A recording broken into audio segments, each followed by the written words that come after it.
2026 এটা ডাঙৰ ভেকেঞ্চি হ'ব গৈ আছে গম পাই চাগে অসম পুলিচৰ পুনৰ পোষ্ট মুকলি হৈছে গতিকে এৰডিআৰই 3.0 আহি আছে বহুত ধৰণৰ কমেণ্ট কৰি আছে যে এৰডিআৰই সম্পৰ্কেতো এটি ডাটা অহাই নাই এৰডিআৰই কেতিয়া হ'ব গতিকে আপোনাক এটা মই কমেণ্ট কৰিব বিচাৰিছোঁ যদি আপুনি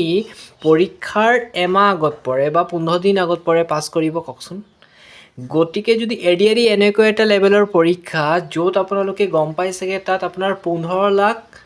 10 লাখ কেণ্ডিডেটে এপ্লাই কৰে তাৰে ভিতৰত মাত্ৰ পোষ্ট থাকে কিমান মাত্ৰ 7,000 বা 6,000 বা ধৰি লওক আপোনাৰ খুব জোৰে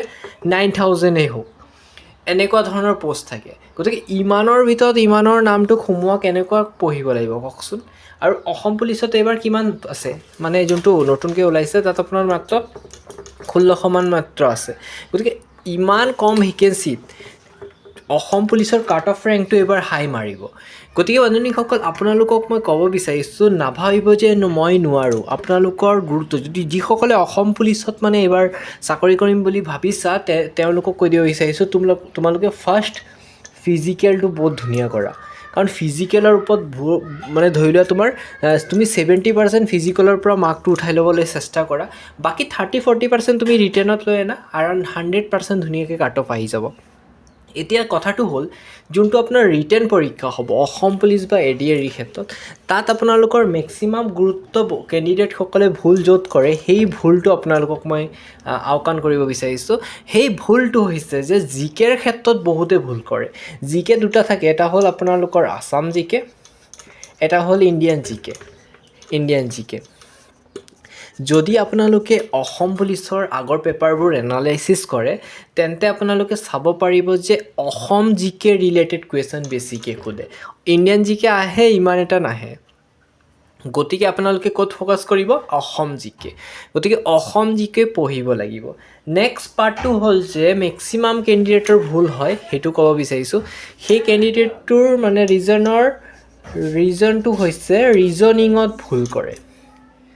অসম পুলিচ হওক বা এৰডিআৰই হওক এৰডিআৰইটো ৰিজনিংটো বহুত আল্টিমেট লেভেলৰ হাই থাকে মানে অলপ টাফ থাকে আৰু আপোনালোকৰ অসম পুলিচত ৰিজনিং ইমান এটা হাই বুলি নকয় এটা মিডিয়াম চাইজৰ দিয়ে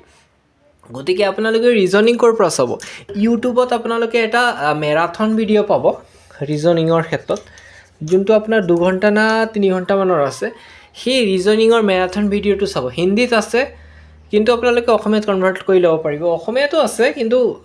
মোৰ মতে সেই হিন্দী ভিডিঅ'টো আপোনালোকে চাব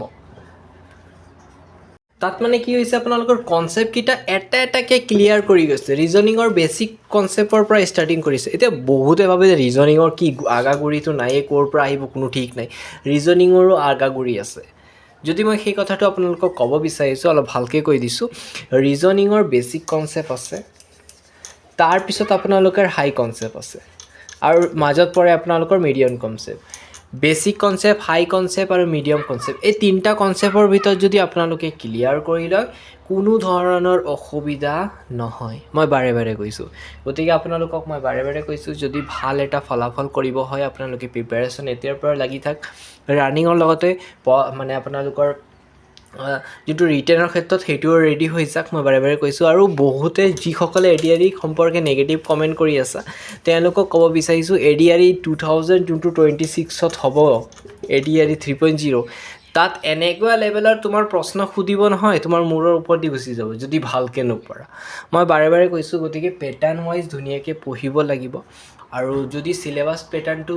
যদি চোৱা আগৰ তোমাৰ ওচৰত চিলেবাছ পেটাৰ্ণ আছে PDF আছে বুক আছে